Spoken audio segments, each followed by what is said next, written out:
Welcome to this deep dive.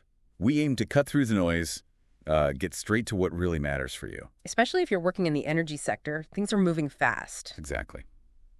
So today we're digging into a really crucial update, something that should, inform your strategic thinking. We're looking at Ember's brand new report, the Global Electricity Review 2025. Right. And this isn't just scratching the surface, is it? No, not at all. It's a deep analysis. Yeah. Covers 215 countries. Wow. And it has detailed 2024 data for 88 of those, which account for, get this, 93% of global electricity demand. That's comprehensive. It is. Yeah. And importantly, all the data is freely available. Big credit to the lead authors, Ewan Graham and Nicholas Fulgham, and Katie Altieri, too. So our goal here, our mission for this deep dive, is pretty focused. We want to pull out the absolute core insights from this report, the stuff that's most critical if you're an energy professional. Yeah, looking at what's driving these shifts, the challenges that are popping up. And really trying to get a handle on what it all means for the industry going forward. Definitely. I mean, the headlines alone are interesting. Clean power over 40% globally. First time in decades, right? Yeah. And record renewable growth, mostly solar.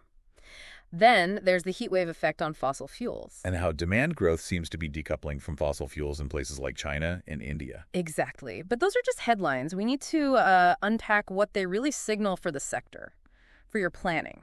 Okay, let's do that. Starting with that big one. Clean power crossing the 40% threshold. So renewables plus nuclear hit 40.9% in 2024. Yeah, a level we haven't really seen consistently since, the 1940s. It feels like a significant moment. It really does. What's behind that surge? Well, the main driver was a record jump in renewables, an 858 terawatt-hour increase. 858 TW8. That sounds huge. Can you put that in perspective? It's roughly the same as Germany's entire annual electricity use. Just boom, added in 1 year from renewables. And another first wind and solar combined generated more electricity than hydropower. That's a fundamental shift in the renewable mix. A real changing of the guard there.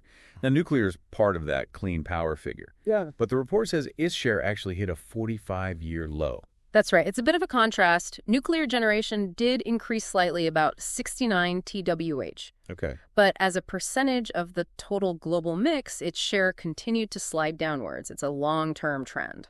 So not keeping pace with overall demand growth or with renewables. Exactly. And for energy professionals, understanding this difference, the explosive growth of renewables versus the, let's say, more modest path of nuclear is vital. How so? Well, it impacts everything. Long-term planning, grid investment, how you think about baseload power in the future. The composition matters. Right. Okay, let's pivot to that explosive growth then. Solar. The report calls it the engine of the global energy transition. Doubled in 3 years. Doubled in just 3 years. The numbers are, frankly, staggering. Solar added 474 terawatt hours in 2024 alone. And that made it the biggest source of new electricity. For the third year running, yeah. And look at the capacity additions.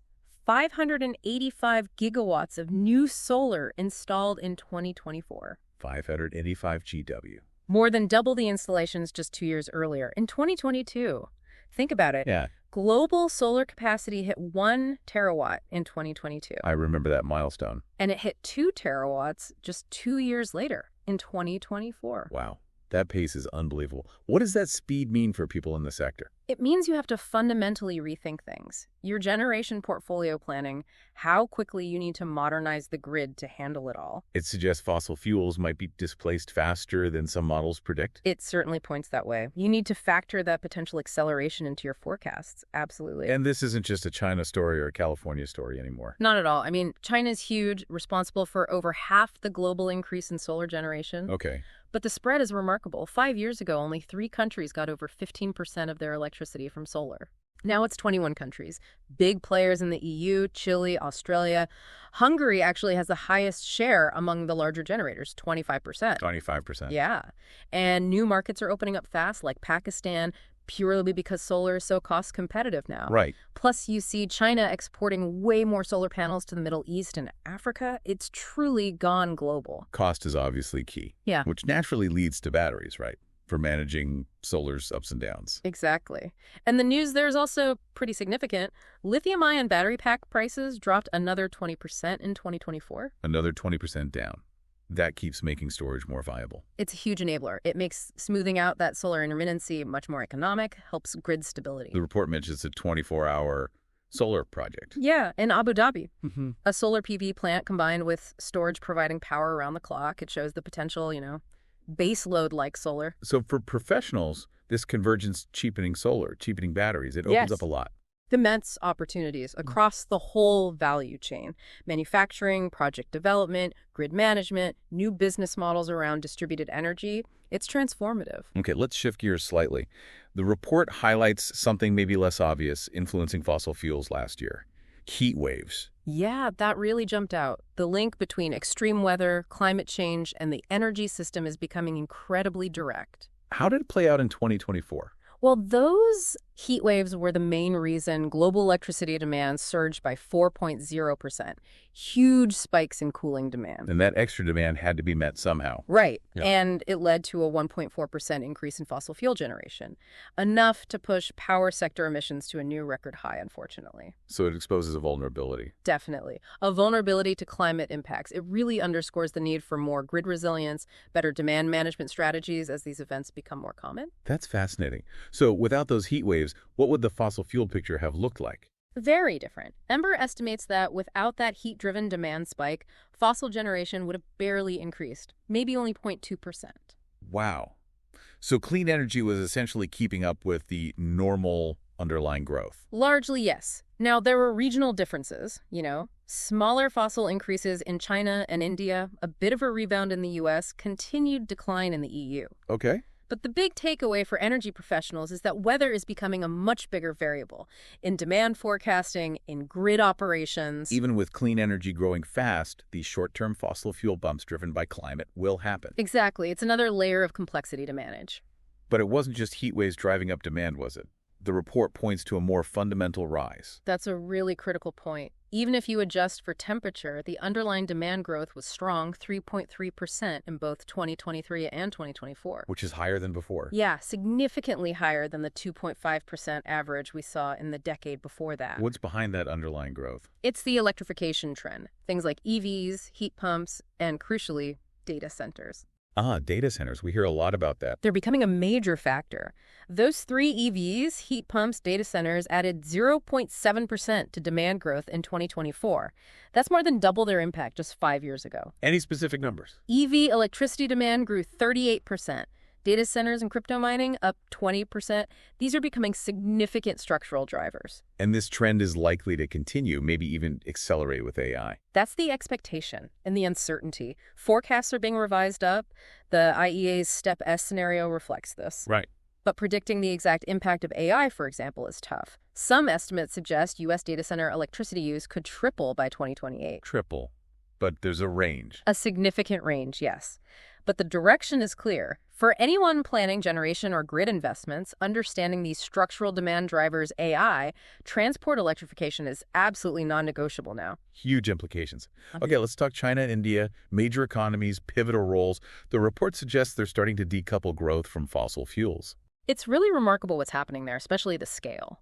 In China, new clean electricity installs in 2024 were so massive, they met 81% of the country's entire growth in electricity demand. 81% met by clean additions. How? Just enormous deployment of wind and particularly solar. China's solar capacity more than tripled in just 2 years. Tripled. And India's ramping up too. Solar capacity doubled there in 2024. The IEA thinks India might meet all its new electricity demand with clean sources by 2030. By 2030, that's soon. It is ambitious, but it shows the trajectory. And the progress in both China and India together is what could really tip the global balance, leading to structural declines in fossil generation worldwide. So their combined weight could actually drive that global peak in power sector fossil fuel use. That's the hope and the projection in scenarios like the IEA steps. It actually forecasts China's fossil generation falling significantly in the next 5 years. Interesting. For the global energy market, these transitions are fundamental. Huge opportunities in clean tech deployment, investment. It reshapes everything. Okay, last big piece. Emissions.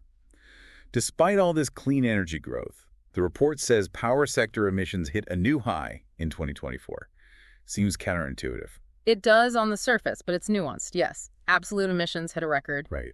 But the carbon intensity, the CO2 per unit of electricity, kept falling. It's down 15% since 2007. Okay, so the grid is getting cleaner per kilowatt hour. Exactly. Yeah. Clean energy is growing faster than fossil fuels, but the overall demand for electricity grew so much, partly due to those heat waves, that total emissions still went up. Got it. And there are big regional differences in that intensity. Oh, definitely. You've got places like India and China with currently higher intensity versus countries with lots of hydro and nuclear, like Canada, Brazil, France, which are much lower. So the takeaway for professionals: progress, but not enough yet. Pretty much. We're decarbonizing the supply, which is good. But to get absolute emissions down, we need even faster clean energy deployment, plus serious efforts on demand management and energy efficiency. It's the whole package. Right. So let's try and wrap this up. For everyone listening, especially in the energy field, this dive into Ember's 2025 review shows, well, solar's charge is undeniable, even accelerating. Absolutely dominant in new build. And this complex dance between rising demand, electrification, and extreme weather is now a major factor you have to grapple with. You can't ignore it. And finally, what happens in China and India really is critical for the global trajectory. Their transition pace is key. Pivotal. These trends, they bring massive opportunities, but also real challenges. Understanding the speed, the scale, it's not optional anymore for strategic planning. It's essential. Okay, here's the thought to leave everyone with. The data clearly shows this huge transformation underway. But there's still so much in flux: technology, policy, demand drivers like AI. It creates opportunities, but also big question marks. So the question for you is, what are the most crucial strategic pivots your organization needs to make now? Not just to survive this shift, but to actually thrive and capitalize on the opportunities this rapid transition presents. That really is the core question to wrestle with. And we definitely encourage you to check out the full Global Electricity Review 2025. Dig into the data yourself. See how it applies to your specific situation, your part of the energy world. Absolutely. Think about the questions this raises for you and your team.